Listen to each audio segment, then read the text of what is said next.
تجارت کاروبار میں کامیابی کے لیے صرف ایک لفظ۔ حضرت ابن عمر رضی اللہ عنہ سے مروی ہے کہ انصار کا ایک آدمی تھا جسے تجارت میں لوگ دھوکہ دیتے تھے، اس کی زبان میں لکنت بھی تھی۔ اس نے نبی کریم صلی اللہ علیہ وآلہ وسلم سے اپنے ساتھ ہونے والے دھوکے کی شکایت کی۔ نبی کریم صلی اللہ علیہ وآلہ وسلم نے فرمایا، جب تم تجارت کیا کرو تو تم یوں کہہ لیا کرو کہ اس تجارت میں کوئی دھوکہ نہیں ہے۔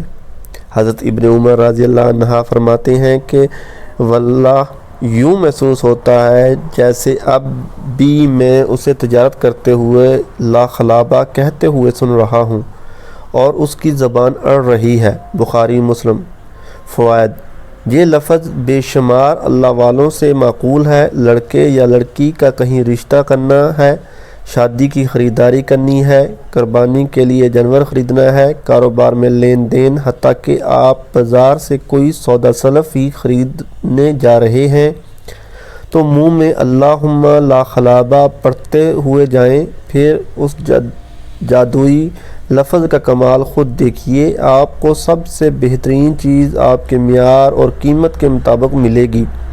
جب بھی کوئی مشکل یا پریشانی ہو، ان الفاظ کو بلا تعداد چلتے پھرتے اٹھتے بیٹھتے ہر حالت میں پڑھتے رہیے۔